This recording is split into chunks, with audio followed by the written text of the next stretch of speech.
Okay, and here we go. As I said, Kazna on the attack, GoHard on the defense. Ilian is usual on that FVTD. He's kind of giving opportunity to do those one-shots. Last time we saw him on TD, it was E3, and it went all wrong for him. He didn't pen a butt shot, and everyone on the map who fired whatever angle on him penned him, and then he even got the worst Hellfish destiny. He got H-E'd. H-E'd. So we have no artillery for Diplomat, but he's on pretty much the next best thing he could be in, which is an FV215. He was playing last time. I saw him all the time, TDs and RT, and he wrecked. Like, he really performed. Carry Barry going up to a good position there. He's going for vision, not really going for shots, as he's going to get vision across into no shots Veko. are available. This is really old school spot that Carry is doing, because you can see 8-line push there, but not much more. Kazju is reloading, so it looks like he did a snapshot off somewhere just as he was crossing over the gap to get one down through the middle. Oh, this is cheeky. This tank is so low. It's even lower than light tanks that he can proxy them. If he can sit in that corner, yeah, it'd be hard to get the shot down. When they want to shoot him, they really have to angle the tanks. Interesting move. Caribari just taking a shot on the hill there from Yizne, who is not Yizne, Veko, sorry, I believe is the one up there. Just having to just move down off that corner. So he has vision. By taking a shot, he's able to tell his team that they do have one person from Kazna up there. Haiba using the low profile of the 113 there in that building area, able to get shots off. It would be very hard to actually get a shot into him they'll be able to damage. Well, at the moment it's just kind of a slow game. Everyone is taking their sweet time. And Kazna just does not want to fall into any kind of GoHard trap. Like, because the start of the trap would usually, with those two FETDs, be more or less 2000 HP minus. So interesting from Veko up there on the hill. He's shot twice, but hasn't reloaded. Well done, Veko. Just as I say that, he reloads. No, he's just emptying the clip. Veto is there to blind shoot some standard positions. He actually managed to hit Kerryberry, which he even doesn't know probably. But still, one clip for one random shot, it always pays off. Shots going across there towards, from actually coming out from Caribari. Trying to, actually Caribari's not the one who's shooting, he's still on a full clip. So, very slow play at the moment as Kazna positioned himself a bit more up on the hill. Veko in the middle of reloading. Alien just poked his head over, looks like someone's trying to get a shot at him down to his left. Alien's going to be the one to try and tempt anyone out. His tank, the top of his tank might be able to be shot at. Can he get shot at from the base there? The Alien? No. He just needs to come around and spot Scarium, but he's not able to get any shots. He actually connected. Well, what quick fingers there. So Yizne gets hit. 2 shots went in, 1 missed, but 1 connected. Scarium's now able to just rotate around that corner and retreat a little bit, and the shots can't come into him because of the low profile of the 416. It's really annoying because this tank, he cannot even see him. He's just peeking with the millimeter. Oh, good shooting by Yizne as he gets one into Scarium. I think that's a mistake of Scarium actually, because he didn't need to peek that much. He just needs to like... needs to keep him proxied. Yeah, he just needs... No, not even proxy. Like, he needs to peek from time to time with like 1 millimeter of his cupola. He doesn't need any shooting solutions, nor he can get any. Yizne rocking back and forward, and he starts to reload. It's now Stefan and Nexus looking to rotate back round towards the railway line where Caribari's keeping vision for his team. Daniek also there helping him in the E5.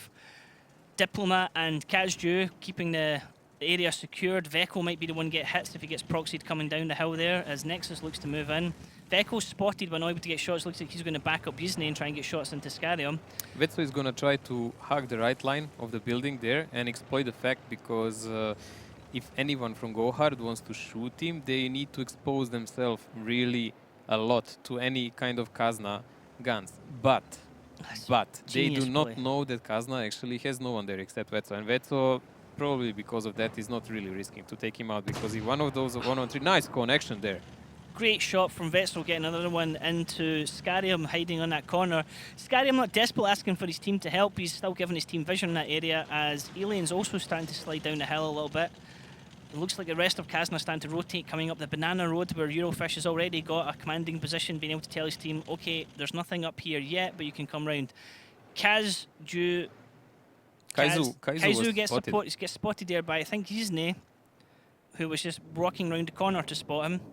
So Yizne knows that he has Def waiting around that corner for him. There is a big chunk of information so far for Kazna. They know where the 2 heavies are.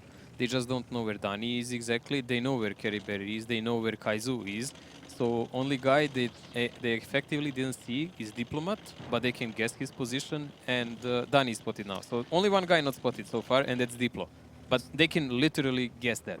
It's going to be so key for the FV215 to make their shots count here and penetrate. They can do some absolutely brutal damage on Kazna, but then they are on a long reload as... Ooh, Kaizu connected on Isne. Isne peeked carelessly there. Deletes Isne. Just as we're talking about that, I mean, he's going to wreck an AMX if he hits it, but Isne getting a bit overconfident there. He got splattered there all over the place, mate. Like, that shot probably blew him on another map. He was probably aiming there the entire time, so didn't need to zone in as he just poked his head round that corner. So, goodbye Isne. He's the first victim of this game. Advantage still sitting with GoHard, but they are on the defense and they know where Kazna is, but they're just waiting for the Kazna push, which still looks like it's going to come down the banana road, but Kazna are still a bit tense about wanting to push up. Skarium took another shell, so it looks like it will be an even exchange Isne for him. So the tier 8 should be out of the play soon, but it still leaves Kazna with 4 minutes, and they need to find how to push the buttons on GoHard. Here comes the push up the banana road. They're still being apprehensive, not quite knowing Kazna which corner they're going to pop round and perhaps see a tank destroyer stuck in their face. Caribari might swoop round here and get crossfire once the push comes up, either the 7 line or the 8 line. Kazna close, splitting off their tanks as they're coming up here. Shot just going over to Caribari and missing. Scarium still surviving for now. Urofish is spotted along with Haiba as they're pushing down in the 113s. And it looks like Kazna crew are going to make their move. Skarium bought them a really humongous amount of time, and loss of Isne is quite a big one for Kazna at the moment. Go on, Nexus. You stick your head around that to try and get Scarium and you will get nailed.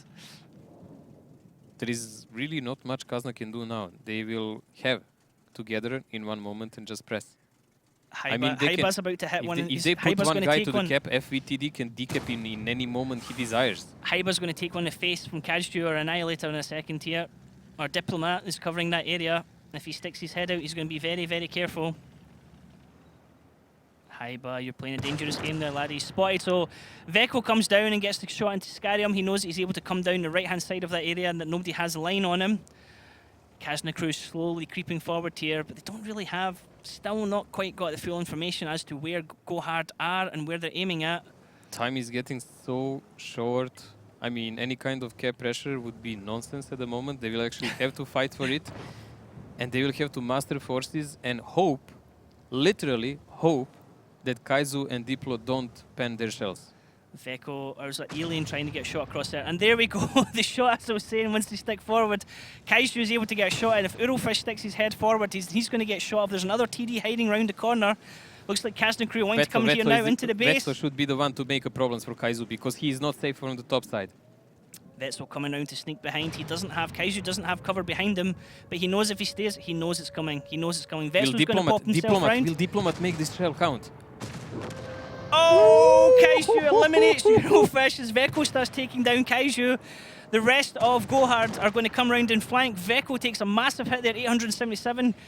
Kazna's starting to rush into the cap now. Cap's down to 28 seconds. GoHard are going to try and get picks now as they try and focus on tanks. It's not even about the cap, it's just about the damage that's done. But GoHard is already in good positions there to make a crossfire.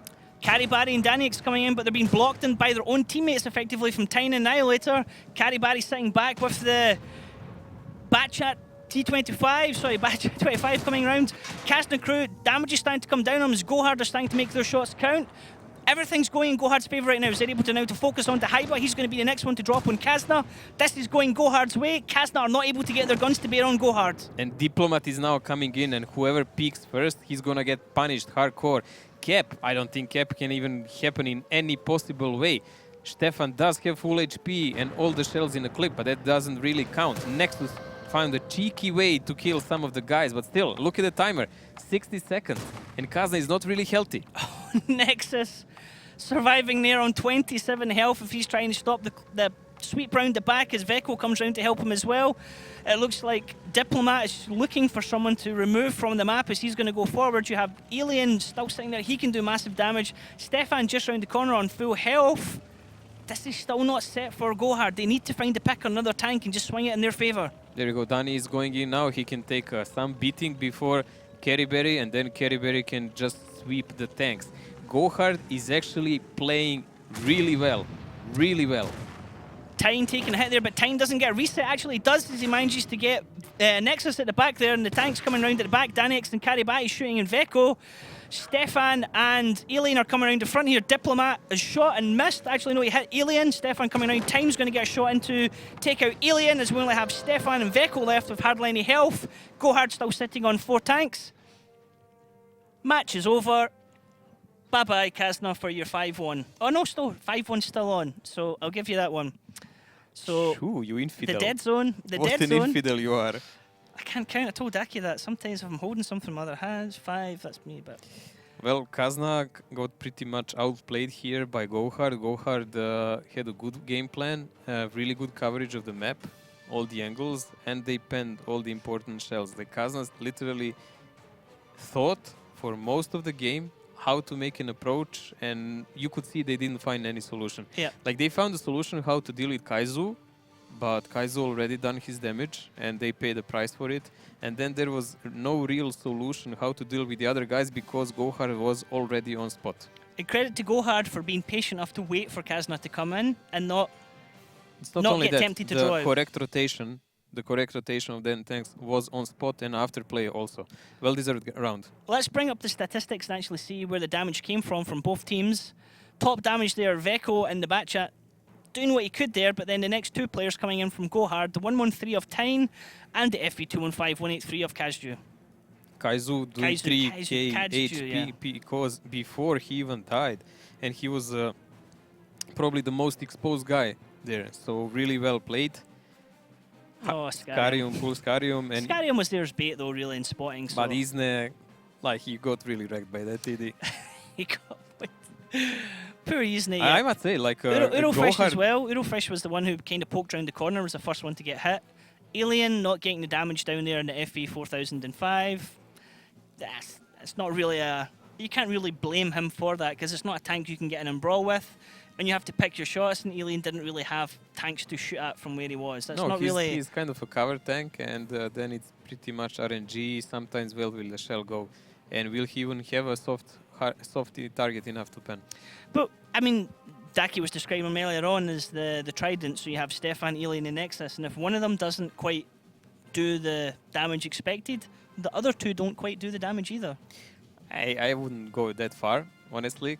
This was just GoHard's good tactics against Kazna, and that's it. They didn't give them a chance to shoot. Honestly, they were positioned so well that Kazna, with this kind of push, had no chance. Maybe if they pushed around from the other side, but those are now just like, questionaries, possibilities. We don't know. Okay, so teams are going to swap positions now. So now we're going to have Kazna crew on the defense and GoHard on the attack. Do you think this is going to go pretty similar, or do you think GoHard are going to be a bit more aggressive? Well, strange thing is that defense of most of these maps now completely switched, and defense is not anymore favorite side. Maybe toward the end of the season it will switch back to normal rotation, but so far most of the attacking teams are winning rounds, and Kazna already lost theirs. So, not looking great for Kazna. Well, it's only the first round, really, but GoHard... Kazna has 25% on defense on Himmel and 75 in attack, and they lost attack.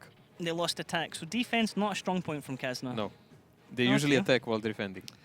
Okay, so they have it all to play for. Definitely, that's certainly much. It's still wide open for both teams, really. Let's have a look at the tanks that we're going to be using here for Kazna and for GoHard. Pretty standard, really, from both teams.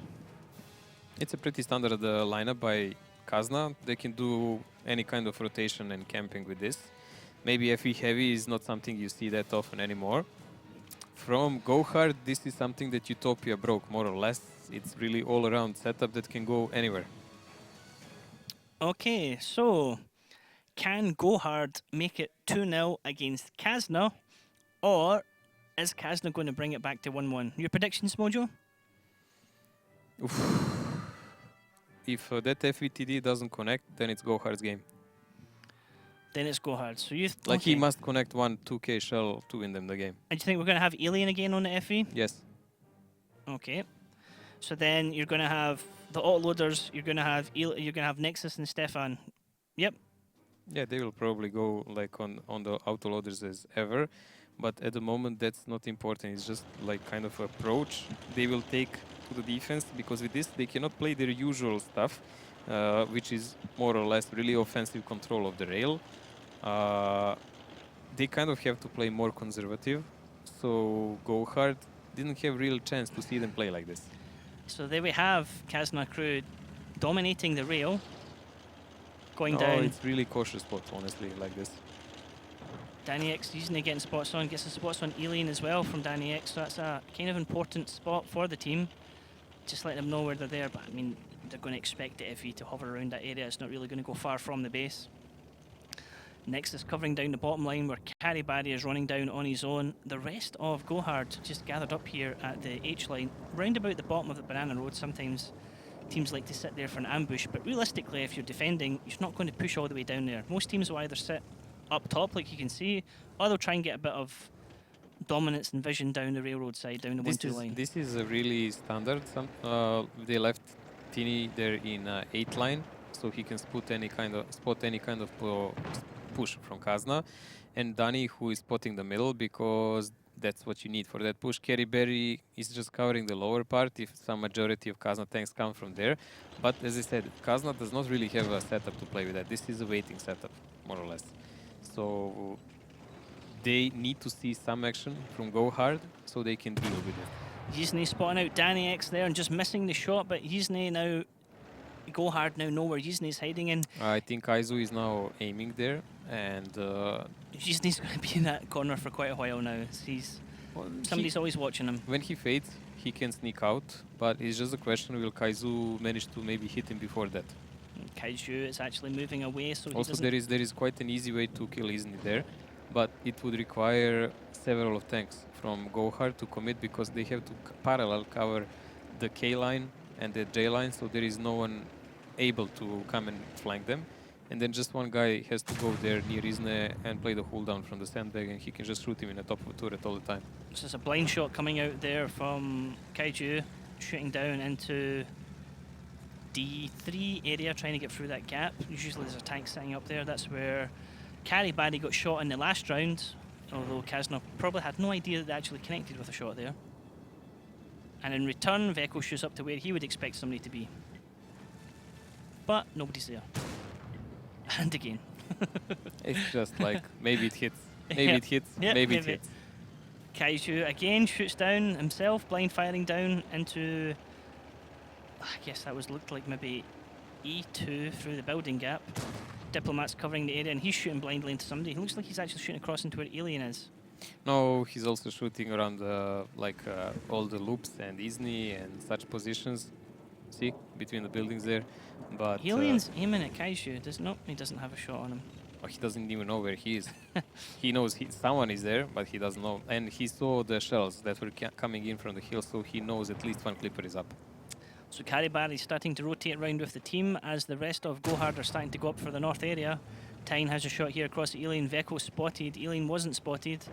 Annihilator's now come out to support Tyne as well. It's interesting that Tini actually spotted Vetso, and Vetso didn't spot him. Scarium's come up in support of his team as well, as the rest of GoHard are starting to rotate up and over the hill. Kazna crew still have tanks down south. They actually have 3 tanks down south if you take in Yin, their scout, and also, Yizne is their scout, and Nexus and Eurofish down bottom. There must be a rotation now from Kazna, because they already spotted the 50B Diplomat coming from the hill. Because cap pressure is really imminent from GoHard. They just took their sweet time because they didn't want to get in some kind of trap. Stefan coming down with Nexus and Eurofish. Looks like they're wanting to perhaps sweep in the bottom and try and get them in a pincer movement, but this could go bad for Kazna if GoHard just turn and collapse on them. But GoHard have committed quite hard to the north of the map already. Just how far are these tanks from Kazna going to go? Can Caribari spot them? That's the big thing. If Caribari can get spots on these guys down south, then GoHard will know they need to stop their push because they're pushing themselves into a dangerous situation. It's going to be interesting to see from which side will Dani actually apply pressure, but it's most likely here from the upper one, because Kazna, to decap him, actually has to drive over the open field and take a lot of shots. He took a hit from Caribari. It looks like he's retreating around the corner. Eurofish not spotted, neither is Stefan, and neither is Nexus or Eurofish. So it looks like they're going to try and squeeze in the banana road. Caribari might proxy spot them though. Kazna is gathering here, so they will be closer to one another, because in case of some serious push, they do not want to be that far apart from that. Here comes the Kazna push down at Banana Road as they're going to sneak up behind GoHard. GoHard are going to get themselves sandwiched right now, as this is quite an interesting push from Kazna. And the fight starts now with Nexus trading shots with Scarium. Nexus taking 2 hits there with the back chat, as Diplomat looks like to be the one trading with them. Stefan and Ulfish come along. Diplomat spreading his shots across, but really not focusing on any one individual player of GoHard. Kazna crew taking shots, multiple targets going down here as well. Nexus, Eurofish, Hyba all taking huge hits as well. Tyne's the first one to drop, then Danix and Kazu just takes out Nexus in return. Kazu found a good angle to shoot from up, a bit careless move there from Nexus, but he had to take care of that 1-1-3 that was left below. But there you go, Kerry Berry is actually coming from their back, and this can be a game breaker. Kerry Berry in with the swing round on the back and counter-rotating, and now it's Kazna that are caught in the pincers of GoHard.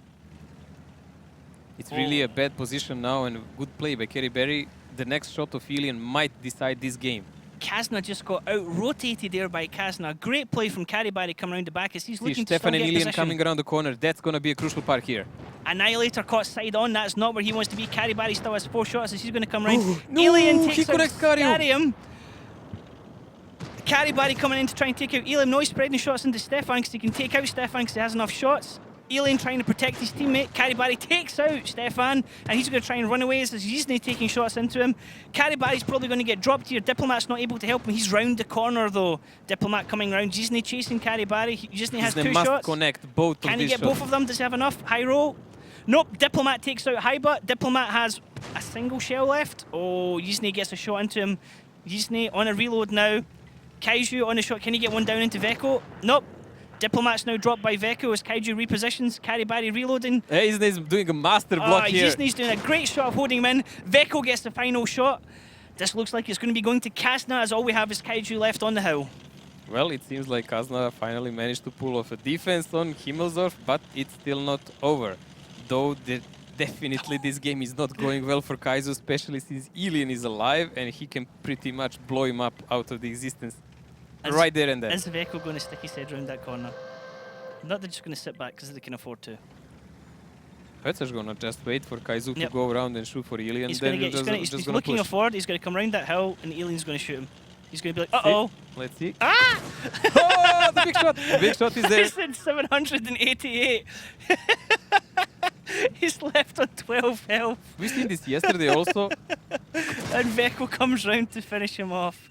Oh, nice little ambush there from Ilian. Very, very good. Well, as we thought, that FV shot would eventually decide the game, and I don't think this was already over. But the one that he pulled off when he went with Stefan around the corner, yeah, that was the moment when they broke the game. If he didn't pen, it would be GG for Kazna for sure. And even worse for them, he survived, so he was a possible threat till the end. And it was unfortunate as the teams, as you had Kazna come round to get the pincer movement, and then it kind of went in their favour, but then Kerry Berry came swooping in from behind as well. Suddenly Kazna were like, oh, wait a minute, we're getting shot from behind. How many tanks is it? By the time they turned, GoHard were able to come back into it. Then the advantages of GoHard. Let's have a look at the stats actually to see the damage done. It was a bit messy game there, but eventually Kazna got a better hand because GoHard was not ready for that Ilian's shot. Ilian, Stefan, Nexus. So Nexus not there, but Ilian and Stefan. 2 prongs of the trident there. Diplomat doing what he could in the AMX 50B with 3,000 damage, but I mean, Ilian got 1,700. So that's more than 2/3. That's about 2/3 of his damage in that last shot. That means that in Scarium shot he took was about 1k. So Tyne, unlucky there. He was one of the ones that pushed up at the very start in the 113, being out damaged by Danny X in the AMX 3090 of his team.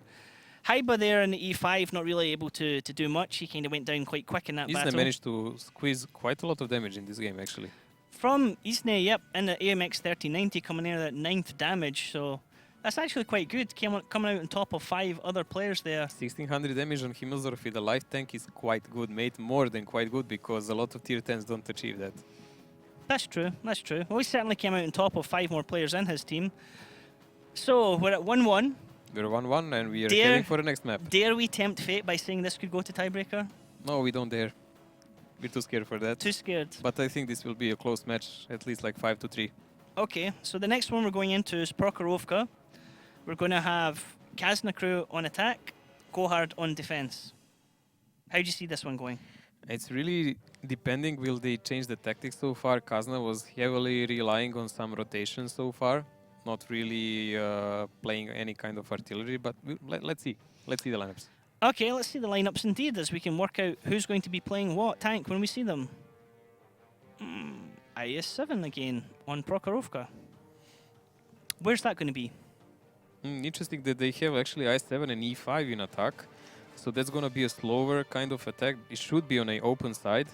It should be on the open wood side, because then you can even push covered by Grille and by all those other guys. I kind of don't like the TVP that much, but I guess it has its place if you are defending and if you want to snipe people who are protecting. On the other hand, defensive round for GoHard looks like something someone would take for attack. GoHard certainly looking aggressive here with this lineup. Batchats and E5 2-1-1-3s. It's almost like a Himmelsdorf lineup. Well, let's see how these tanks play out as we're going to go now into match 2 with GoHard Kazna on Prokhorovka.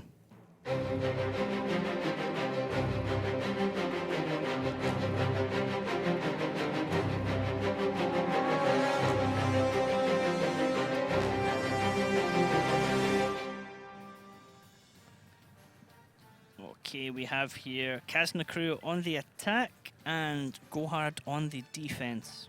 GoHard, as Mojo was saying there, with a very aggressive lineup for a defensive lineup. Just how exactly are they going to work this? Do they have some kind of cunning plan, or are they going to play it passively? So many 1-1-3s and Bachats, I don't think they're just gonna push. They just need to take positions and see what Kazna is doing. I spy a restart. I spy with my little eye, Mojo, something beginning with restart. Our favorite part of the game. So it gives us so much airtime. How many is that today? We had like 5 earlier on or something like that. First one for me. First one for you today. Yes. Yesterday it was fun, so yeah, let's not go there. But with this kind of lineup, let's see what are the options for GoHard. GoHard with 2 1-1-3s and E5 can easily try to dominate the middle, but they need really good coverage by everyone, because honestly, in this kind of lineup, even Kazna can not even challenge them if they do that, because they don't have the fast enough tanks for that. Okay. So Kazna also does not have artillery, so they can just put 1-1-3s or E5 in a hold down position, and they can take over the woods with the rest. So that can work quite well. Or, as we've seen as example Ding do, Ding puts E5 in the woods and one of the 1-1-3s ahead in the ditches, and then you have a lot of clippers around that are rotating left or right wherever needed. So are they going to control the east side of the map or the west side of the map? Honestly, I think with this kind of lineup, they will more control the woods, because when you say woods, what you mean is the west side of the map, down the road, basically. there is only one wood side of the map, so yeah. Okay. Okay. So kind of if Kazna wants to win this, I don't think digging out the woods would be the way. They're gonna have to find another way to make them rotate and then catch one tank in that process. There was one of the matches yesterday where the battle changed completely. So instead of being north and south, the battle was east and west, and it was fighting over the rail track. So one team had complete domination on one side of the rails, and the other team was completely lined up on the other side of the map. Yeah, it's really usual for Prokhorovka, because you cannot control the entire map. It's just too big. So you need some kind of natural cover, and that rail is usually that borderline that would divide the teams. It's really usual, but it's just depending. If a team wants to play more proactive, they leave some tanks on the other side, and then they rely on rotations, on crossfire, and so on and so on. It just depends what teams have. If you have an RT, it can be really annoying. Then you cannot really leave tanks as you wish. You have to play a completely different game.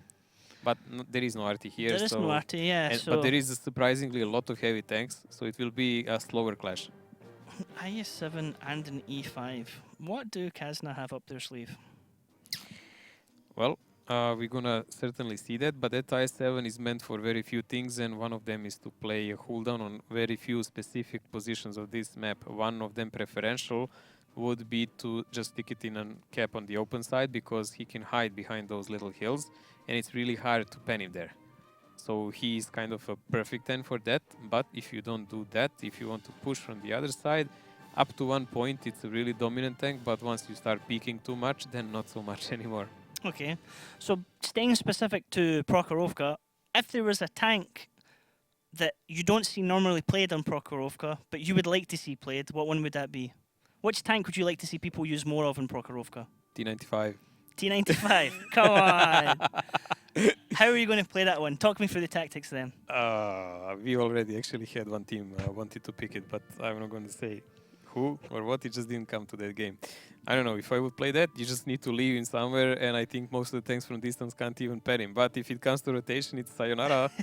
You're on your own, mate. Okay, so it looks like we perhaps have the teams ready to go. We're just waiting on confirmation, basically, and we'll be able to jump into the match. Okay, so we are currently 1-1 between GoHard and Kazna. First match has been played out in Himmelsdorf. We're now going to go live into Prokhorovka, straight into the battle, and we'll see how these teams do. We have time back. Okay, match is started. Dead Zone's looking about. Dead Zone's in with Kazna crew now. Is everything okay, or is Dead Zone just not really knowing where he's going to go? And once again, we jinxed it. Hey! Bet you didn't expect us again. So, it's only 2 out of 3, mate. something we can say there. Kazna have now got Dead Zone in the lineup, who's previously not... Dead Zone came into Kazna from Penta, but hasn't really featured in Kazna's lineups up till now. Dead Zone was captain of Penta. He switched to Kazna because he wanted to play in that kind of team that goes on more proactive competitions. Kazna was 2 times in grand finals and so on. So Well, I don't think it's just him wanting to play. Kazna obviously would have had to Kazna be has okay a with specific taking him. play style and everything. So they tested him and took him. But so far he only had chance to play on 1 match, I think. Okay, Maybe today will be his day.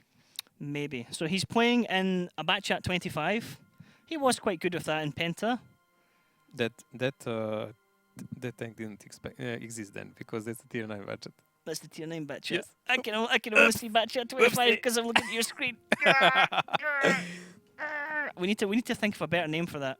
AP. The AP. Budget AP. Batch at AP, batch at 25. Okay, are we going to be third time lucky, Mojo? What do you think? We are totally lagging again. This doesn't look good. As my German friends would say, das ist nicht gut. No. So we have a bit of technical errors at the moment, ladies and gentlemen. I do apologise. You're going to have to listen to me and Mojo just talk about things a bit more. So back to that T95 tactic, Mojo, on Prokhorovka. 2 T95 Removing is 2 something tier like 9s. it's not 2 T95. No. It is Would you better. go with artillery six, in T95? 6100? 6 artillery. No. What would like if you wanted to just throw a curveball at a team? If you were coming down to Prokhorovka, say for example it's the grand finals or something, your team's played out of their skin, and now you're just like, guys, everything we're doing, they're countering us. What kind of curveball would you throw at a team on Prokhorovka? Attack or defense? Let's start with if you're attacking. Okay, I would take a tier 9 RT, 5 mediums and 1 heavy tank. Which 5 mediums? What would be your plan All of action? budgets. And you just want to zerg them, just rush them? No, tier 9 artillery. I would like to bomb them. Okay. I would like to bomb them, but for bombing you need protection and you need 1 heavy tank to soak up some damage if you are pushed.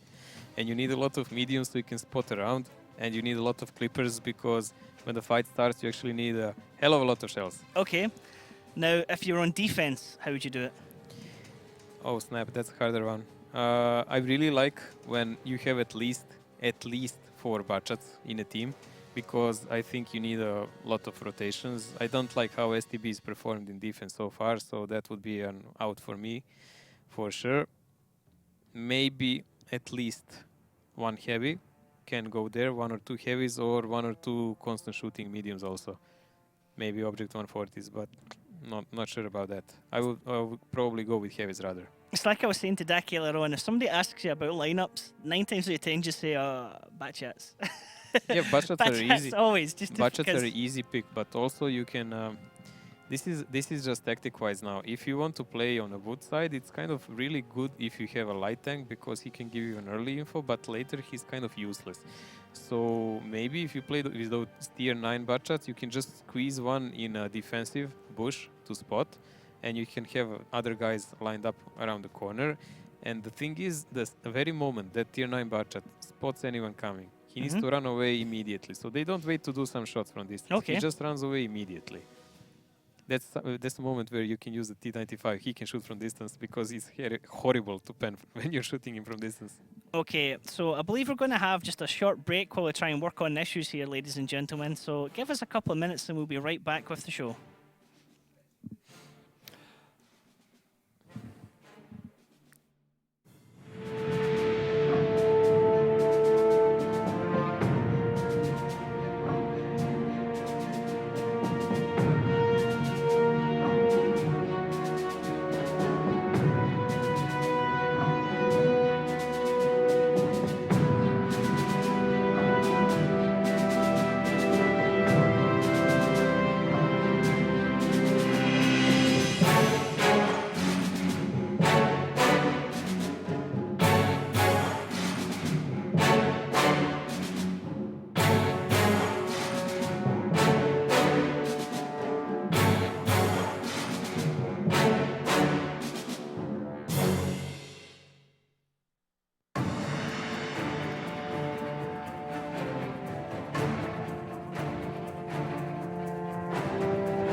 back into the match. We have fixed the issues. Everything is all good.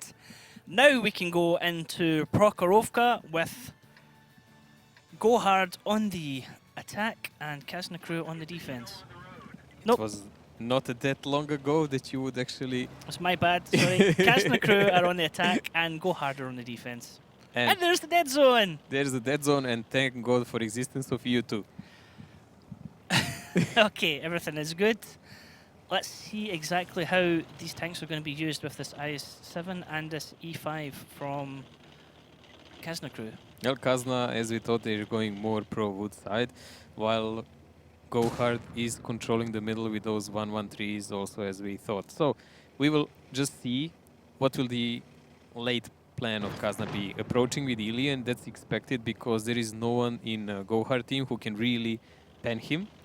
But that's just an opener. Then you need to dominate the side, start the cap, and it's about a cat and mouse.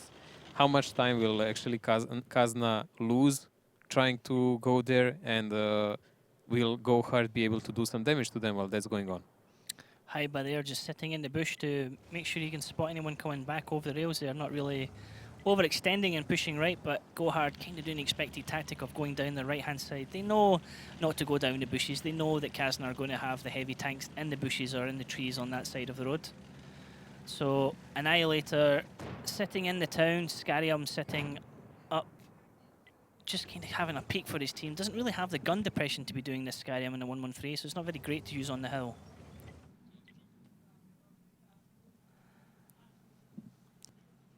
Tyne having a look here on the map as well, we're looking at his viewpoint from sitting on the back. Kazju over here up on the hill. Kind of passive from GoHard, but Mojo, how are we expecting to see things work here? Well, these are really standard positions. You have E5 here and 113, so they are dedicated, so they can decap from this and this angle here. So that's quite expected, like Kazna knows that. That's why Kazna actually left all the tanks down here and here. They're waiting to see, will there be some kind of careless rotation from GoHard? Then they can really press on here and maybe catch off tanks that are up or down alone with the high numbers of clippers, while these guys are here fairly safe and they could just start crossing on their own if needed and just join them like this. So this is kind of a tricky play by them, and if it doesn't work, they can just go down and press the cap. That's kind of a later. Daniel gets spotted and gets a shot into Urofish there on the E5, 539. So Urofish took 2 shots there, one from Danix, one from somebody else there. Not what you want on your E5 to be shot like that. So he got shot in the butt from somewhere. It maybe look like Kazna is allowing them to do that, but still, they chose not to go for the rotation. It looks like they will press the cap. So Kazna crew looking to push up, down, oh sorry, push up the road here on the 1-2 line, and they're going to try and get position across to come into number 1 base. They're not going to be going for number 2 on the other side of the rails. GoHard have that locked down pretty hard, but Kazna will be using the hill basically to mask their push up the side as Danix is just trying to bait out some shots and try and get Kazna to give away positions. Haiba is on, one would say, a risky position, but not so much actually, because he cannot be proxy spotted. And there will be guys sniping after him. Now the key players here will be Stefan and Nexus, actually, because they're the only ones that can decamp Scarium. Okay. Scarium in this position here with his turret, normal tanks cannot pen him. So you need to leave them up high, as Stefan is going now. You can see him on a minimap. So when Scarium tries to decap, he will be vulnerable for that kind of shells. And that's what Kazna wants to do. Veko's moved in a bit there as well. The risk that Kazna have is that if Kazna want to get shots from shots into Tyne and Scarium's position, is they have to roll up over a hill where they basically are. Stefan's backing himself up the hill to try and get the angle down into Scarium, but he's not sure if that's really what he wants to do because he realizes that there is other tanks to shoot at. So Stefan, this is a really risky position here, because if someone does some fast push, he will be spotted and shot to pieces, but he's the only guy who can really do anything about Scarium. And see how Ilian is taking damage while he's approaching, guys. Look at the amount HP he lost. And Tiny just peeked with that cooldown E5 and went unpunished with it. Alien there, bit of an overcommit you could say as he pushed in there with the IS-7, not quite knowing where GoHard are lined up. GoHard actually in a really, really good position here to defend the number 1 base. 2 is completely secure, so GoHard are just setting up a gun line and saying to Kazna, okay, if you want the base, you're going to have to roll over at least 2 ridge lines, and we have both of them covered. It's really slow, but it now relies all on those shells.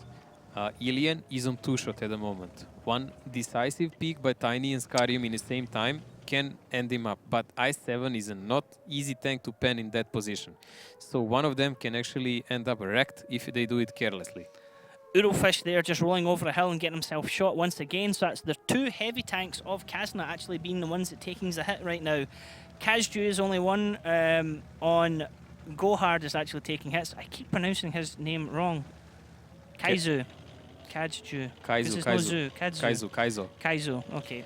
Kerryberry is playing really well today, I must commend. Really careful plays, smart plays, always in good angles. But look at this, Ilian on one shot. Here we go. Veko coming in, Dead Zone coming in as well to try and support Ilian. Kaizo gets his shots in there. Veko takes another shot. Dead Zone using him as cover, basically. They're trying to jump onto Tyne.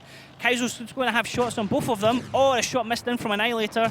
Dead Zone trying to take out Tyne. And we've just lost Veko. Dead Zone's getting pummeled himself as he's trying to take out Tyne. Dead Zone's going to go down. Oh, yes! Scarium gets a shot on to save his teammate Tyne. GoHard still with all tanks still available on the field. Kazna crew, 2 tanks down. Ilian down on 1 shot. Urofish, he's on 3 shots.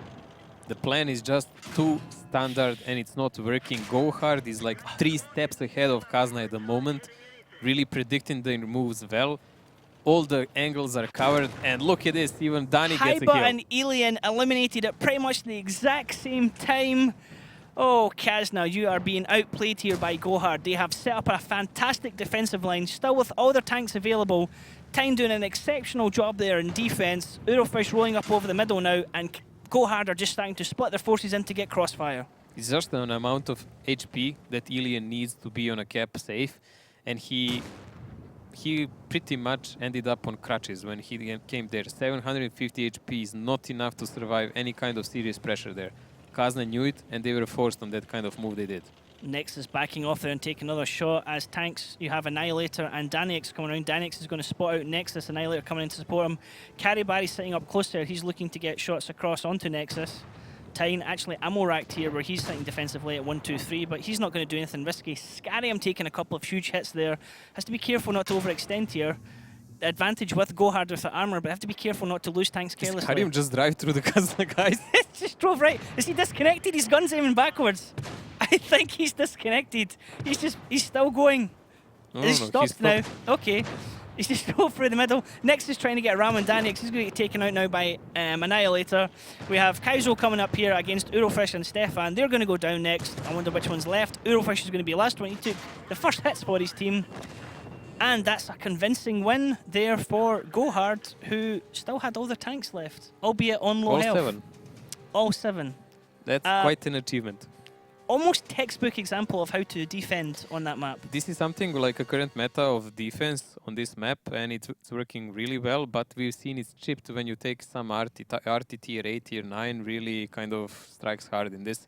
But also it's double-edged sword, because if you are pressed hard enough by the defending team, that RT can be your downfall because you're actually lacking 1 tank.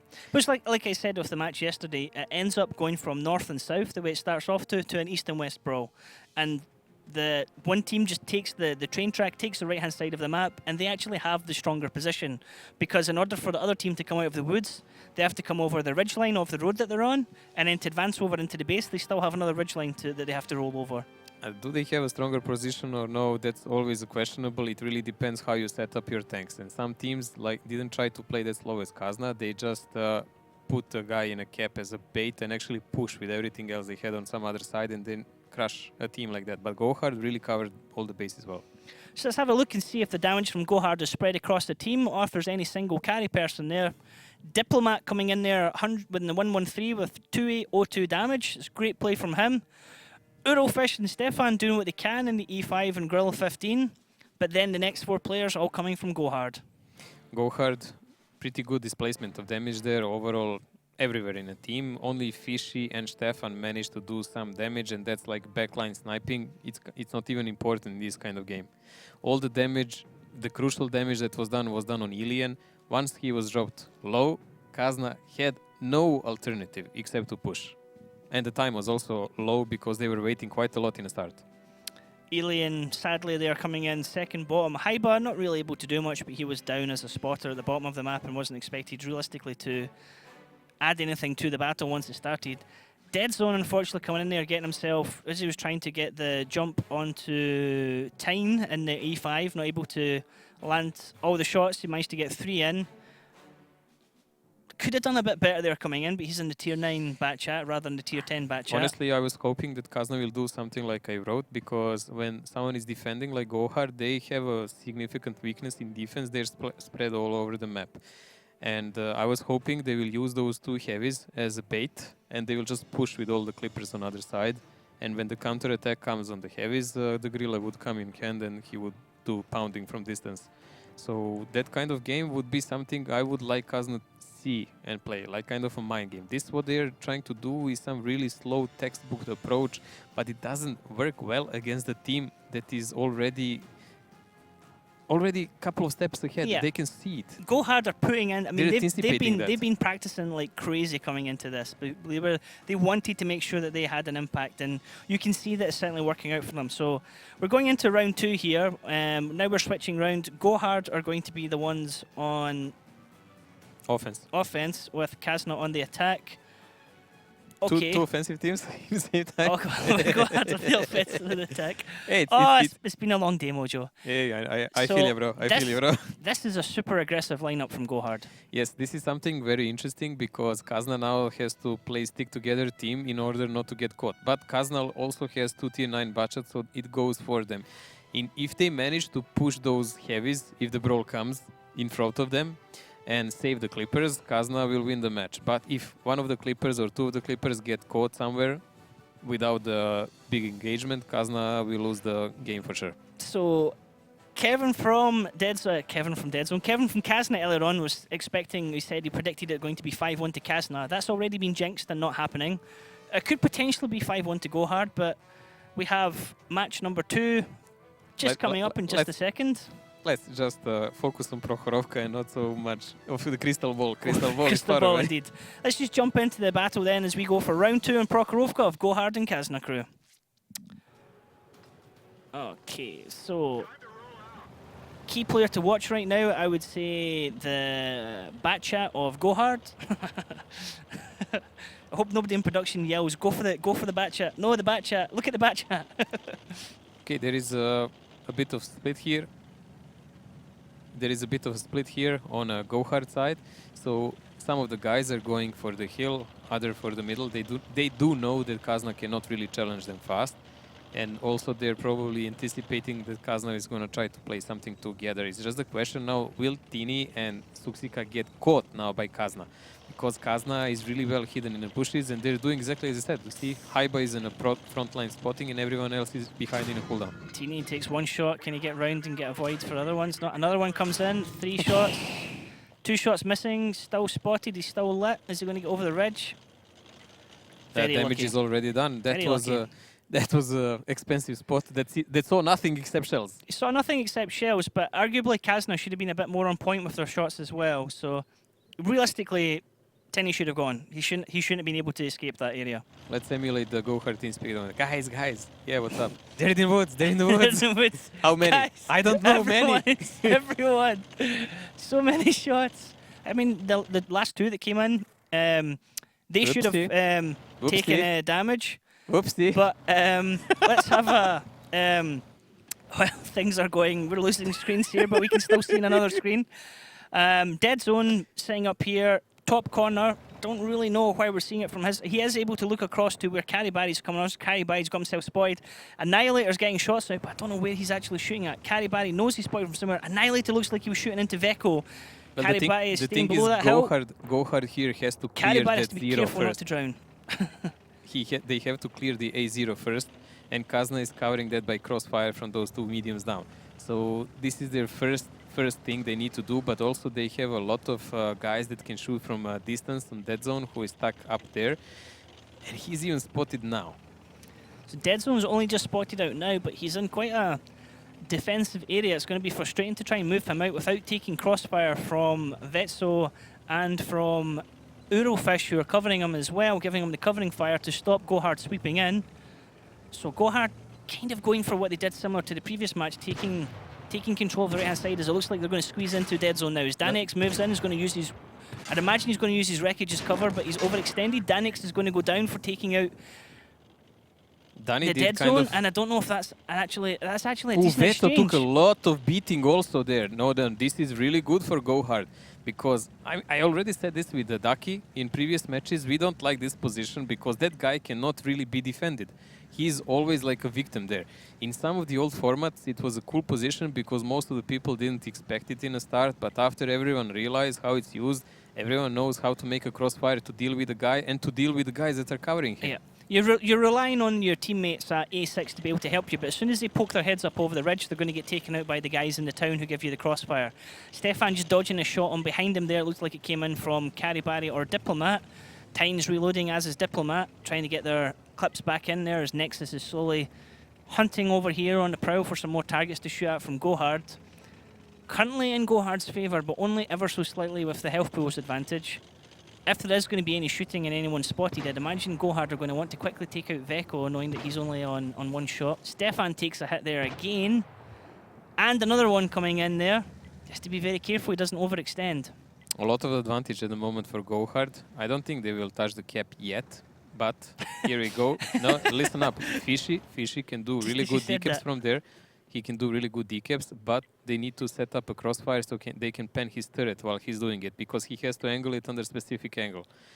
So it's kind of a tricky one. Also, Kazna now has to focus on rotation, but that rotation is dangerous because of the carry barrier and the guys from the middle. They will be the main shooting force on the guys crossing, and we should watch them now because they'll probably peek to shoot on Ili and other guys. It's a great shot coming in here, camera shot showing Eurofish trying to blind fire into where Sasiksa is, and he's just missed so close in the past two shots. Alien wants to have a look, he wants to come over and try and deal with Kaiju there sitting beside Eurofish, but Eurofish is going to keep trying to do blind fires in. All he needs to do is connect with one, and he knows where it is. Huge ricochet coming off the upper front plate there from Daniux as he stuck his head out just a bit too much. But now Eurofish is tracked. This is the bad angle we were saying about before. But Dani has no more shells. At Alien. There you go. Alien's That's what burning. I said. The guys from the middle just peeked and wrecked Alien. Rolling over, trying to get Alien. Alien's took a lot of damage there. That was Kaiju coming over and popping shots into the back of Alien. He's going to have to turn and face them now. Eurofish not able to get the reset now as Sukiksa is still holding. I think it was actually Alien who reset it. Was it Alien who actually did it? So they know where he is? Oh, he's just fired. There is very few positions you can be there on a cap. Okay. Diplomat looking like he's wanting to pop over and try and get shot to Alien. I think he's going to do it if he can get his nose over there and not get spoiled. Let's be careful though, as Stefan, Haiba and Nexus are lining up to get counter shots on him. Alien's actually in the middle ridge, so he's not going to be able to spot him. I'm really worried about Kazna at the moment. They're playing so standard. There is nothing out of the ordinary in their play. There is no new plays, no new tactics. It's just something like balanced standard play. And it's just not enough. GoHard is a team that's been preparing for this a lot. Another shot going in there to Nexus. It seems like every time Kazna try and make a move there is a GoHard tank facing them and ready to shoot at them. Nexus just managing to dodge a shot there from Kaiju. Another shot coming to Eurofish, who's now tracked, and it looks like this time he's going to get finished off as Kaiju uses him. Counter shots coming back into Kaiju. Eurofish is having to retreat now. He's down to one shot now. He's down to 265. Alien is down on 299. He's a one shot. Veko's on a one shot. Nexus is now down on a one shot on 344. GoHard are just outplaying Kazna every single time here. They're almost 5,000 health on top of them. It's not only the fact they are outplaying them, they are outplaying them on player level also. This is a really good play by GoHard. They're playing a trench war here. They're not playing some kind of desire game. They're not giving much, but they are like making them pay all the time for every little mistake they make. They're just constantly chipping down at the health of Kazna players. They're not focusing on any one tank, but every time one appears, he's getting hit. Kazna just can't, no matter where Kazna stick their head up, they're getting shot from. Stefan's now down to a one shot. Only Haiba has more than 3,300 Oh, he bounced the shell, health. Stefan. Lucky budget armor again.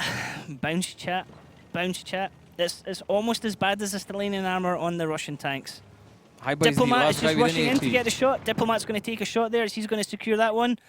Nexus is on a one shot as well. Diplomat's probably going to go hunting for him as well. Diplomat's spotted. Nexus is looking for the shot on him. Diplomat's actually been a bit over-aggressive here. Oh, Alien's taken out by Tyne. Veko then tells Daniux, and Nexus takes out Diplomat. Starting to swing back in Kazna's favour, but it's too little too late as GoHard have the HP advantage. Kazna down to 2 tanks left, down to 1.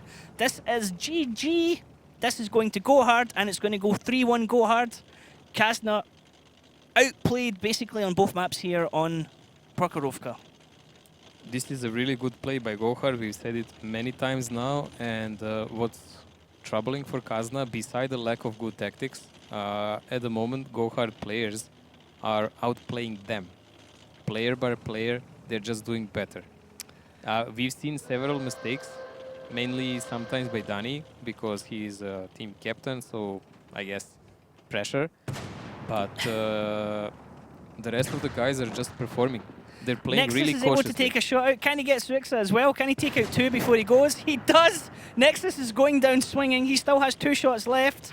He can potentially take out Kaiju, or he can take out Tyne, but it looks like Tyne's going to get the shots into Nexus. Nexus still swinging here at 56 health, but the battle is already with GoHard as Nexus just looks up to try and salvage some pride basically here for his team. But he's basically driving out into his death. As it looks like GoHard are going to sit all 3 tanks into the cap and say, come and get it, we're right here. They're going to see this one out, probably with a cap. Nexus might get a cheeky reset, try and go for Tyne maybe or Kaiju. Maybe bouncing armor can work Maybe for Kazna this time. armor. I think he's going to get the reset, or he's just going to drive out. We'll see in just a second. Oh, Tyne just misses. He's going for... Oh, no! He is annihilated by the Annihilator. 3-1, GoHard. That's so ducky-like. That's so Dacky-like. Yes. Bad puns, bad puns. Well, not so good for Kazna.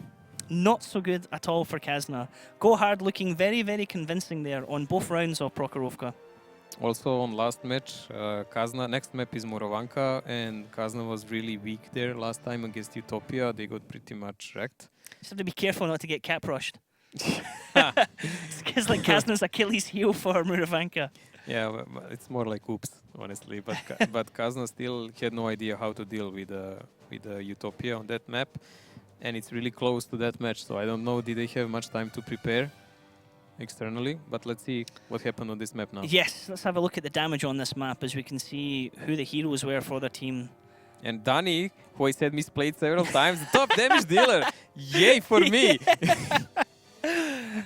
I mean, as Daki would always say, it tells its own story. You have in the top 6 tanks here, 5 of them are from GoHard. It was pretty one-sided game now. Okay, Nexus managed to do some shots from far distance shooting, but the game was already done by then. Honestly, because GoHard already chipped so much of their HP, it was just a matter of closure. How will they do it? And as I said, at E5, when he tries to decap like that, it's only a matter, do they angle the tanks correct to work on his turret, to work on his tracks, to keep him there. Kaizu even took a leap over the rail just to lower his HP. To go for it, yeah. Yeah, but he was like, maybe he will finish him or he will just put him on one shot, because when he's on one shot, he cannot even go for decap anymore. Yeah, that's a fair point. It was a very strong map control from GoHard. In both rounds, they held that area. They held the right-hand side of the east side of the map, and both times they actually pretty much held it and said to Kazna, come at us. Like we're happy where we are. Even when they were on the attack, they didn't necessarily have to squeeze it in. They were just sitting there saying, like, we're right here, like, come fight us. I'm just worried about Kazna at the moment because, as I said, I didn't see any new plays by them. Did they maybe underestimate GoHard? If they did, it's a grave mistake. I've been watching GoHard lately, and they have quite inventive plays. Also, they've been playing as a unit a lot. Although they played in the last 3 matches kind of lower opponents for them, maybe. They really did it well without big mistakes, and they did it methodically. They show great knowledge of a game, how to boost, how to do this, how to do that under pressure, under TV, watching you all the time and things like that. You know, we've seen even guys like Breakneck fail a climb 3 times in a row, but these guys were doing it. Okay, so next map, as we said, is going to be Morovanka. So we're going to have Kazna on the attack and GoHard on the defense. And would you look at that, what GoHard sneaked in there? Oh, again that arty. So far, 2 teams on defense attempted to play with Crusader. It didn't work a single time. So that arty is committed only to one thing. It plays with a tier 6 gun from the FV304. Okay. So it's a mortar gun, and it's really good for decapping the top cap, but it has no damage. So you are kind of in a problem when team really expressly goes against you. Does it also have short range, though? Yeah, it's mortar. Okay, so let's jump straight into the battle and see if GoHard can use this effectively. Can they get 4-1 against Kazna, or is it going to be Kazna 4-2? Let's have a look as we go on to map number 3.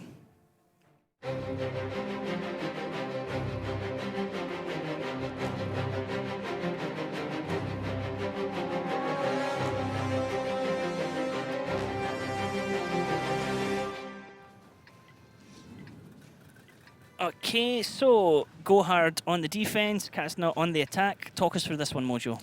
Well, the main thing with that RT, Kazna was one of 2 teams attempting that, and they failed miserably because they had no real control of the map. Overall, I think they got beaten to the death in that one because that RT simply could not offer them any damage assistance they needed.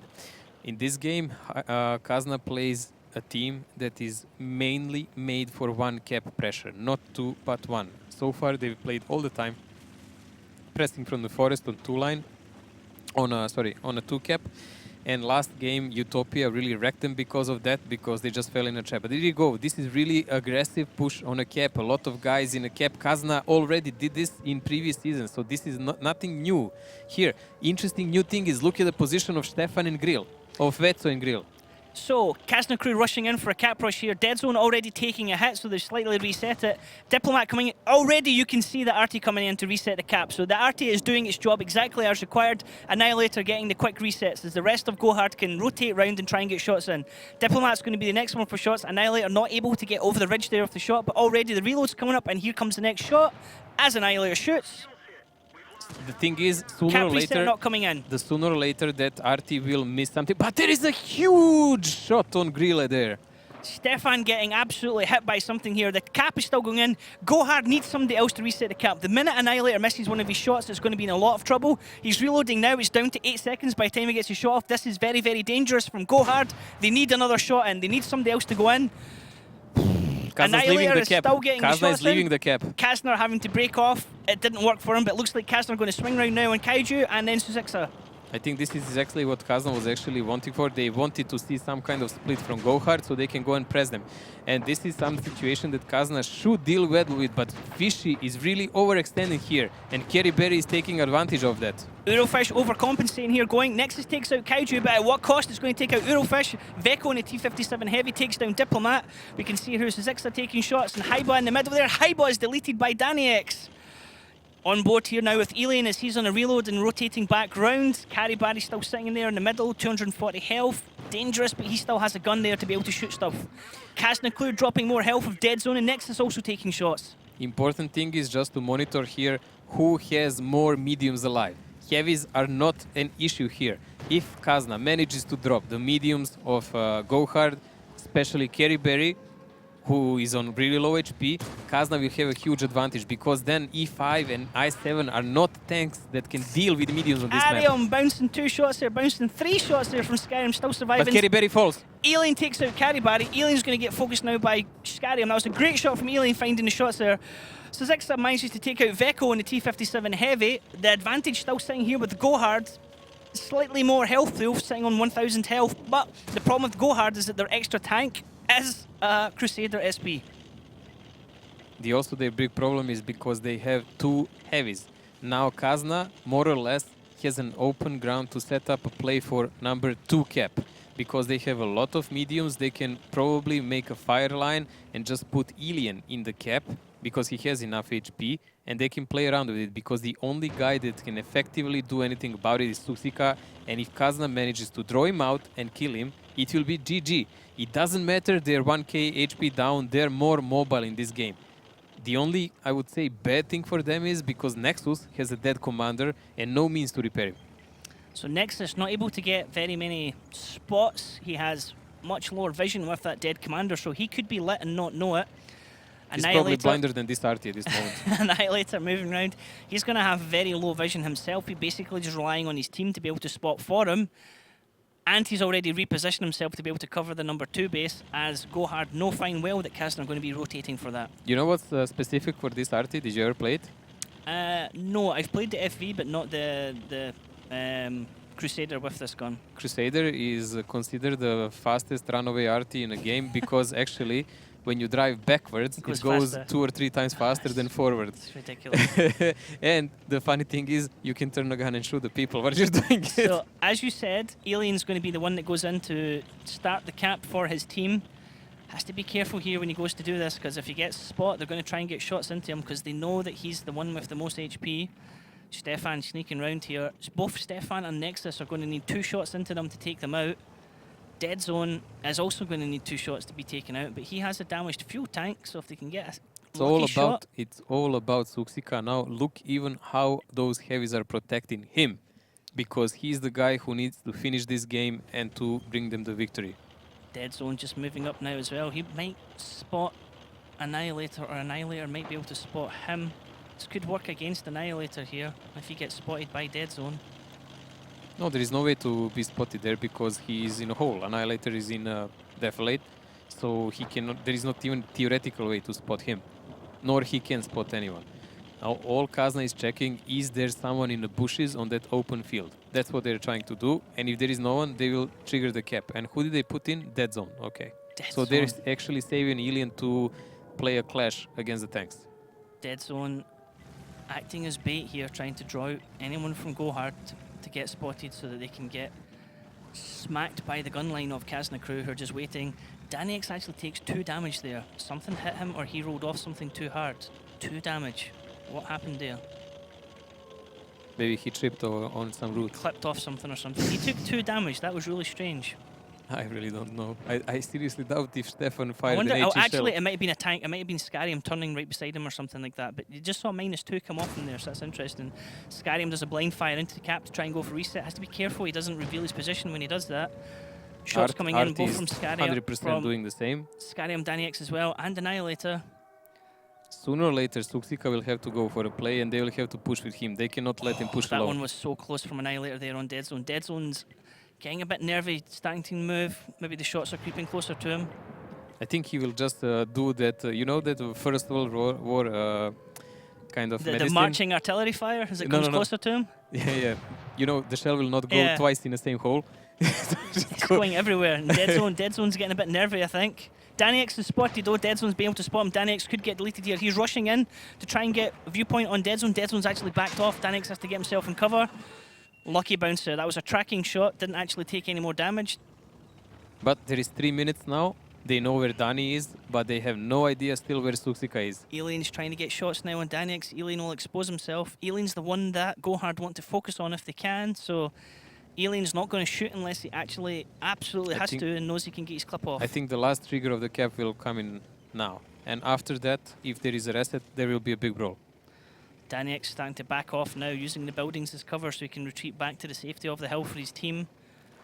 GoHard just playing this cautious as they don't want Kazna to be able to sneak this one at the end or overcommit. Oh, Alien is spotted. Alien is spotted. And he has only 3 shells. Can Annihilator... Oh, Scarium just misses. Annihilator's going to want to get a shot in there. Shot misses as well for Danix. Danix has spotted himself. Crossfire coming in from Nexus and Stefan. I think Stefan is the one who penned him. That was a fantastic crossfire and high there. RNG. Annihilator there trying to get shots at Alien as Danix now is cut out from the rest of his team who are not able to support him. Tight game. Super tight game. This is going to go right to the wire. I think Kazna's going to steal it with just having the gun advantage as it comes in close to the end. We're down into the last 2 minutes. 2 tanks actually into the cap circle now. Suzixa going to have to rush out because this is going to be a close one for Kazna as he start drawing more tanks into the base. And maybe going to try and get 3 into the base as Stefan wants to move over as well. This is the closure part now. Suksika versus Alien. Let's see the brawl. Shot into and Nexus there is a reset. there. Nexus is down 400. That was a reset. Suzixa into Alien. Suzixa has the HP. Alien is on the reload. Suzixa still has 2 shots left. He takes down Alien. That was a great result. Perfect for what GoHard needed. Scarium now needs to spot the cap and they need to decap them somehow. Again, Kazna in a cap on Murovanka and seconds are ticking off. Stefan Again. spotted. Annihilator's on the reload. He's going to come in. There's the shot. There's the 2 shots. Scarium is taken out by Stefan. Nexus and Dead Zone left. Annihilator's going to probably get a shot into Dead Zone if he can get one over. Scarium doing a job here in the E5. He is clearing up Kazna and this is going to go hard. Dead Zone the only one left. Scarium's doing the job of the heavy here, taking out the Dead Zone. Oh, Kazna, you were so close. You were so close. Looks like Dead Zone actually might take out Scarium here. Nope. Scarium doing an absolutely fantastic job for his team. We are now at 4-1 to GoHard. Match point. That zone was kind of right. No way. Oh, No way. oh wait. Really, really tight game by both teams. So close. So close. But it just was not enough. Kazna simply has no luck on this lower cap.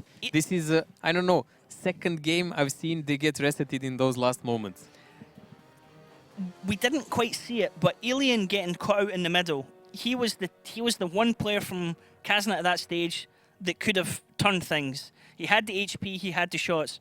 Because he took some shots to the IS-7, when it was Fiziksa jumped on him, he had then the shot advantage, and he was able to take out Alien. We said because... Fiziksa was in the E5, sorry. Let's have a look at the damage statistics, and we can actually see who went where and who did what.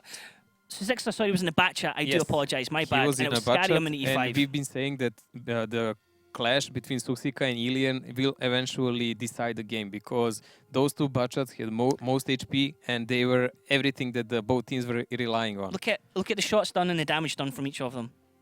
12 shots from Suzixa against Alien's 19. Yes, but Suksika had better lines of fire, and Ilian had to even blind shoot a lot and shoot from inferior positions. But look at this, Diplomat, only one shot fired. Nexus of 8 shots connected, only one, and he had dead commander entire game. Annihilator, 28 shots for 600 damage. That's what I said, like that tank just doesn't do the damage, but it's really annoying when you want to cap. At the start it was like blink, reset, blink, reset, blink, reset, and that must have been really annoying for Kazna, knowing that they're not going to be able to hold the cap like that. I mean, honestly, they went for the rush. I really think the game was lost in a moment when Kazna made the right decision to go and fight. That was okay. The game was lost in a moment when Fishy went just a little too much, because he went to chase the tank around the corner and he took like 1700 damage. I think Kerry Berry just wanked entire clip in him. That was really not cool, because if he went in a village in formation with other Kazna guys, maybe he would not finish off the tank, but they still made a huge damage while that was going on. Like this, they lost him for nothing, and then Kazna kind of fell apart in ranks. They still went okay in it. More of their clippers survived, but GoHard did really smart. They protected Suksika till the end. They were really sacking those heavies, and they were making sure he will stay alive. The heavies did their job, although the IS-7 took an absolute pounding near the Stefan end. really connected him well, and it was even a high roll. He really got beaten really trying to scout out the base, but then Scarium coming in and the E5, great job from him starting to clear up near the end. As you said, like GoHard really plays well as a team now. I think everyone in the league, no matter what happens in this match, will have to pay serious attention to them, because they are now crossed that level of Silver League play, Silver League plays. They're members of Gold by recognition now. Yep. So let's have a look at the lineup now. GoHard sitting on match point against Kazna, 5-1 here. GoHard have the potential to see this one out and gain extra points on the board. Kazna, they really need to start turning on the heat, although it looks like we're not getting the good Kazna right now. It looks like we're getting the tilt Kazna a little bit. Kazna again playing really standard, taking 2 heavies as an anchor. Okay, it can work, but GoHard has an RT to deal with them. It's question now, how will Kazna play those heavies? If they watched the matches last days, there is a high chance that they will know they just need to keep them back. They really need to keep them back, because if RT starts to chip them, then the Batchats will just come and finish the game later. But if they manage to hide them well enough and just do a counter push in one moment, light tank will probably make the hell for them. Okay, so we're just about to jump into the game, but there's a little technical hiccup and we're not quite ready to go into the game yet. So me and Mojo will continue to talk about the teams and the tanks. So you're saying, Mojo, that GoHard right now are playing as a unit. They're playing together as a team. Kazna crew are a team that, as Daki was talking about earlier on, are kind of roughly based around the 3 players, the Stefan, Alien, Nexus. No. Okay, that's kind of a pun that Daki and me are sometimes using. That's not really like that. Kazna evolves around every individual there. So we're talking because they are the main damage dealers. Okay. That's cool. But other guys are involved in planning, in all kind of actions and whatever. I cannot say that one of them having the bad day will make them lose the match because there is so many skillful players there. But at the moment, the problem is not in one guy. The problem is here in how they all play together and how they plan their matches. They are just not there with games. The games they do, the tactics they at the moment use are just too standard. Maybe because they consider they are on too high level as a players, so they can deal with any kind of difference. But GoHard is obviously a kind of team who practiced a lot, especially for this match, because this is a match for them that might decide them, will they push them over that edge to go safely in a second stage. Yeah. And also a big test for them where they stand as a team, where they stand at the moment as a team, where is their skill, how good they are. Kazna is a really good test for that. If GoHard are able to secure the 3 points, they're currently sitting third, above Oops. If they get the 3 points, they'll stay in third, but they'll be safe. They'll have that cushion. They'll be above the 12 points. Yes, they will be really safe, and they will just watch how well will they end up in that first stage. But as I said, it's not only that. This is a matter of pride. You want to beat everyone you can and prove to everyone that you belong here. This is their first season here. Okay. Now, what I was going to say earlier on when I was saying about Kazna having the 3 players we talked about being the damage dealers, and with GoHard, what I was going to say is the way you're describing GoHard is like how we described Utopia earlier on. Yes. There's not this one player you're going to say, watch this guy, he's going to do all the damage, he's going to carry the team. There is no Z in that team that will just be solo player. They're a team that are coming in and playing as a team. They're doing stuff. In a way, it was like what Annihilator said, special tactics. You know, okay, we had the Crusader coming in there. But he was also saying that a lot of what they were going to be doing was to draw Kazna in. And you saw that on Prokhorovka and Muravanka. They're sitting there, they're saying, okay, like, come on, guys, come on, come to us. Like, it looks like we're a wee bit disarrayed, but actually, we know what we're doing. Do you know what's entertaining also in this match? GoHard starts as defenders on every map. It's really kind of a tactical jig, I would even say. Yeah, I wonder if they did do that tactically. So they're sitting there going, okay, come at us. They are defending on every map. Kazna is attacking on every map first. Okay, so we have had a reset. Everything looks absolutely fantastic, ready to go. Are you ready, Mojo? I'm ready. Let's have a look and see if GoHard and Kazna are ready as we go for the second battle here on Muravanka. For a second there, I was really worried that I thought I said the wrong map. So, GoHard are on the attack now with Kazna crew on the defense. How do you see this one going, Mojo? Well, considering the GoHard has an RT, they at the moment that have that slight advantage if they manage to get Kazna to use some standard positions and then start chipping them. But if Kazna pulls those tanks a little back and just does a small proxy with the mediums, then GoHard is the team that has to approach the game, and then the game can get really tricky for them because Kazna has more HP and more guns in play. So I was just going to say, Annihilator knocking over that tree by accident, but he's actually using it as cover for him. See, usually people put that IS-4 right in the front and then it's susceptible to RT, but Kazna is not. And this is really smart. I think we've seen TW Gaming actually play really similar like Kazna like now. And the attacking team had an RT, it was all well planned, but they didn't take a bite, and the counterattack was really vicious and strong. Because of more guns and HP, you just simply are dominating them. So GoHard setting up for positioning now on the #1 base, and DannyX getting a bit aggressive there as he's able to scout around it. He's going to not cut through the base just to let everyone see, but he has spotted, and he did spot Eurofish as well, who's backing off. So, and it's Diplomat in RT now. Are we going to... Oh, just missed. Are we going to see GoHard continue to push for 1, or are we going to see what usually has been happening on this map for some reason, and teams do a late switch and go all the way around for #2? They're going to push RT on C1 as they are now, and then going to trigger the cap. DannyX just trying to see if we can bait anyone into shooting him or giving away his position. Stefan and Nexus still guarding this area on the right-hand side, but as we can see on the map, but Kazna crew can't see, GoHard are not interested in that side of the map whatsoever. I would really, if I'm Kazna, focus a lot of mediums on that wood side, because from there you can easily reset and maybe even split teams in like 2 groups, one trenched up that can deal with any kind of defense and do overwhelming damage on a push team, and the other that can clear out that 6 and 7 line, because from there you can endlessly decap and then you can join a fight. But also it can be a bit dangerous. You can't have a single tank kind of separate like now. Danny just They really must be in a group. Danny trying to see if he can beat out any of the Kazna crews to either get a shot in or reveal his position as Diplomat is going to be... It looks like Kazna is doing right that.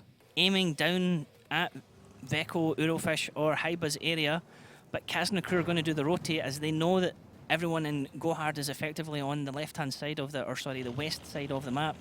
Strong push here from Kazna crew as the Trident coming in there of Stefan, Nexus and Alien looking for some tanks to shoot at. Diplomat here just trying to, looks like he's blind firing into tanks there. Isn't spotted by Tyne in the middle in the AMX 1390, but they're not going to engage. Let's see how will this trio deal with any kind of danger now. This is probably best that Kazna has, that they stand on that side. And it's really smart play at the moment, leaving Vetso, Haiba and Fishy like this, because they are doing good anchor and they can defend themselves and they are not... Oh, Tiny is disappearing! All three Batchats spotted, but Tiny is absolutely eliminated by the firing squad as Yizny is actually the one that gets in the killing blow. So Zixa is able to hide round the corner, but Stefan is taking multiple shots in return, and Nexus is also getting absolutely destroyed by counterfire. Can Nexus get dropped? All he needs is a single shot onto him. Nexus took a big shot from Artie too, so that's why he's so low. But Kazna actually succeeded because they already took one guy down. This was a good mission for them. Gives them quite a rotational advantage because now GoHard has less people able to spot. GoHard, knowing that Kazna have 3 tanks over on that side, are going to push 3 tanks into the cap zone to try and force out an engagement from Kazna on this side.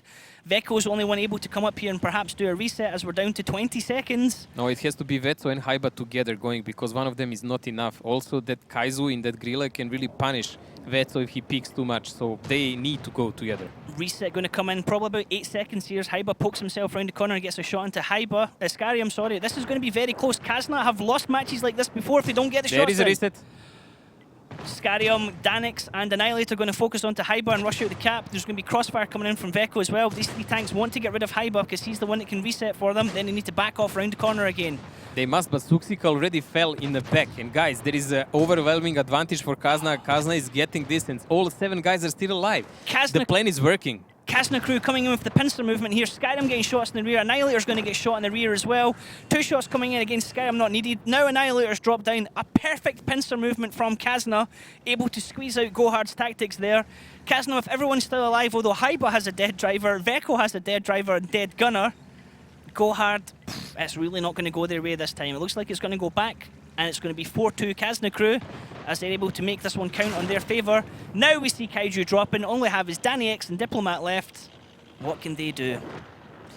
Well, now Diplomat is already driving to the next map because on this one he will be ripped in very, very short time. And the next map will Alien going to ram him? Is he going to shoot and ram him? He's going to shoot him. Oh, he's going to stop and shoot. Okay, so GoHard had the match point. GoHard still have the match point, but that one went to Kazna. Kazna outplayed them here by pure rotation, and Tiny, or however you can spell his name. Tiny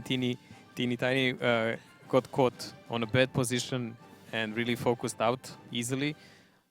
We already said when you have an RT, it's very nice when you play a longer game, but when you want to play a game of this pace and there is still 7 players in a game, that's actually 7 against 5. Because RT still needs to aim to find a proper target. So the proper target for him was then Vetso in that E5. He shot in combined with Grille, but it doesn't really matter. His job was only to reset together with Haiba and to soak up damage. The butt shots were the ones that were important, and they were lost. Artillery only effective if you can make it work. If you lose a tank early, you're effectively, as Mojo's saying, down to 5 versus 7. So let's have a look at the damage done from the teams there. As we can see, Alien here top damage, one of the 3 tridents from It's been a while, praise the Lord. Scarium in the E5 for GoHard is the top damage dealer. Not really what you'd expect to see when they also have 3 Batchats in their team as well. Well, honestly, like since Tini got caught, Suksika was next there. So those 2 Batchats dying, that's whatever happened up on a cap, it was flashy. It was a lot of damage done, and all in all, completely irrelevant. The all the GoHard, relevant parts was where the budgets were fighting. GoHard actually having 4 bad chats there, and as you were talking about earlier, Tiny getting absolutely wrecked at the start. Disney falling in return, but I mean, you're losing a tier 10 bat chat, which is one of your main damage dealers. Kaiju only able to land a single shot there in the Grill 15 for 4 shots fired. It was on E5 even, so not on a budget. So it's really not... GoHard that time not actually getting the guns to bear in the fight, really, were they? No, they didn't manage, like they were kind of too spread, I think. They were trying to cover their bases, so Kazna would not do a strong rotation, but that's a problem because when you put people in a cap, defender has 2 choices where to push you. They can go from up and from down. So you cannot really effectively cover both. That's the problem of most of the games at the moment. Because if you don't cover down, where Kazna went, Kazna doesn't even have to see them. They can proxy with one guy and they can just shoot from far, or even if there is no proxy, they can blind shoot. There is an angle. So they can reset. And if they cover down and don't cover up, then Kazna, if they realize that, they can just put a full push, kill everyone on cap and just keep going and killing. So Okay. So 4-2. GoHard. Still a match point. Going And into our next match, which is Mines. the most defensive map in the league. Most defensive match in the league, and as you were saying earlier on, GoHard once again are going to be on the defense. GoHard Yes. starting on the defense in every map. Mines is for defensive teams at the moment around 70% for defenders. So it's a single map in a league that's about 50% for defense. And GoHard knows to play that. So it's going to be really rough on Kazna now. Are we going to see any surprises in the lineups from GoHard or Kazna here? I'm not going to say anything, but there we go. GoHard playing with Artie, a smart choice. Also having Relay, and we all know that these budgets know their business how to climb up. My guess is that that TVP will try to snipe someone of Kazna boosting, and they will play more or less normal positions because they don't need to risk much. Alternative would even be to go toward the water with the majority of these guys, but I don't think they have enough budgets for that. So I think they will stick more to the conventional side of the map. So, very interesting from both teams. GoHard with the match point. Kazna Crew sitting on 2 points as we go into round number 1 on Mines, our 4th map of the day.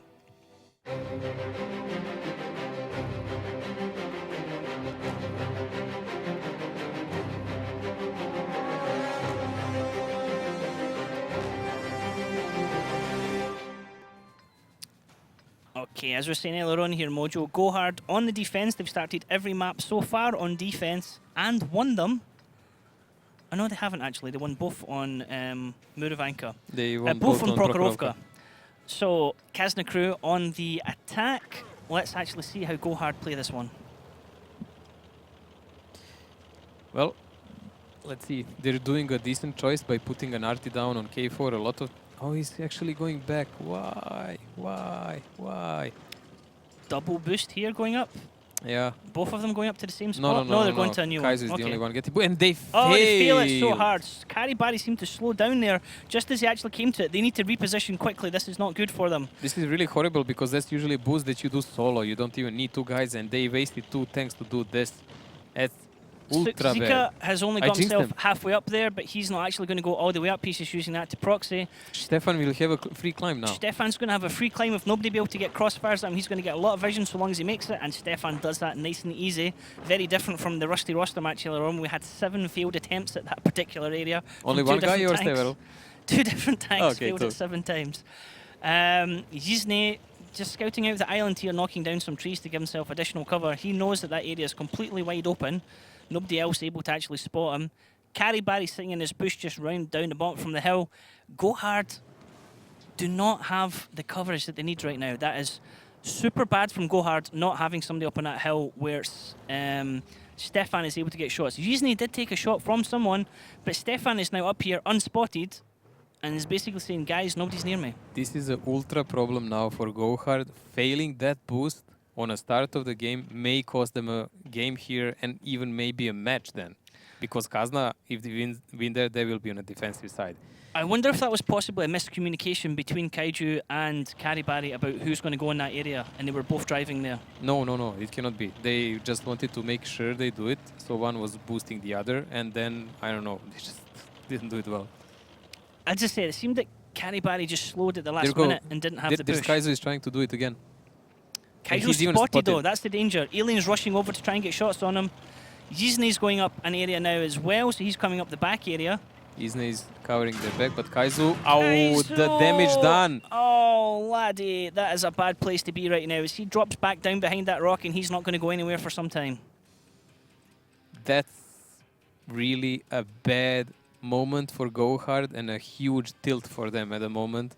I really hope, because there is a lot of young guys there, they will just not get tilted by something like this. This is something that can happen in any game. It just can. You cannot make all the perfect boosts here. GoHard need to play this one cautiously. They are on defense, which means that Kazna crew have to make the advances onto them. Those shots coming into Kaiju is not good at all, because the advantage is back with Kazna crew. They're almost 2,000 health advantage over there. Tyne now gets himself spotted as well. That'll probably be Stefan who's able to do that for his team and just give the team more information about where GoHard are positioned. Kazna can really thank the gods and good fortune at the moment for what happened, because this is keeping them really actively in the match without any significant need for a tactical moves. By now they probably even know there is no one challenging them on that hill, so they can do all kind of rotations all around the map, because, example, if they press the water now and artillery is based where it is, the decap for GoHard will be ultra hard, because Stefan will pump them in the back all time, and they can do nothing about it. I think that's what we're going to see. I think Kazna realised. Oh, big hit on Haiba. Just gets nailed by artillery there. 758 damage coming down on top. He overextended and was likely being spotted by Diplomat or Carrie Barry sitting in that bush. Possibly even Danny X, who's moving backwards now from the area that he was in. What is going on? Like, they've been eating some mushrooms. Everyone is failing the climbs. Oh, Mines has been terrible right now for boosts, and this is normally, at this level, people should be nailing this every single time. So Kaizu is getting annihilated. Kaizu, what are you doing, mate? He's trying to limp away from that rock, but Alien is not letting him. I said that as soon as he moves from there, he's going to get shot at. He has a bush in front of him, but it's not enough to give him cover. Alien spotted, but now unspotted. Danny X was able to counter spot him from underneath, but Eurofish now actually taking shots as he comes down from the hill. Carrie Barry getting a shot over, missed. 3 shots coming over to Eurofish and missing. He's able to give vital information to his team that there's 2 tanks over there. Haiba was able to come over behind him untouched. Well, although Kazna is taking a lot of damage and really trying hard to balance the game that was given to them by GoHard, still Kazna has superior positions in every way. Look at the angles. Izne and Stefan and Ilian. Ilian will fall down because he cannot deal with so many tanks. But then you have Izne and Stefan who can fairly safe shoot them in the back all the time. Does artillery have a shot onto the cap? No. From there, no. RT actually has to go behind Diplomat so he could shoot the cap. Sixika taking shots as well there. He's taking damage as well. Carrie Barry come rushing down here in front of Tyne. Eurofish spotted. Haiba covering the base as well. Diplomat's able to be getting reshots. There's Alien rolling down, just as you said, coming back into water. It's he just wanted to make some kind of counter pressure here because he was useless. Fishy, what are you doing, Fishy? Getting nailed for almost 900 damage there. 924 it looked like, and he's limping away on 24 health. Still with a full clip, so he didn't get a shot off himself. At least he has that clip, so he can still be a huge danger to GoHard. Annihilators on the reload, so that looks like an artillery shot from Annihilator landing on Eurofish there. Like, Diplomat will need at least a proxy spot on Vetso so he can decap him, and he's doing really smart. He's hugging that red line, and GoHard is going around Diplo because they know he's their last chance for victory. He connected on Nexus. Danny X coming round to give additional support to Diplomat there. Danny X getting shot by Haiba, has to be very careful. They knew exactly where he was going the entire time. He was going to try and get over here behind this rock. And he's on fire, but that's out straight away. He's going to stop right here in the bush. Still not got himself enough cover, but can he get a reset on Vetso?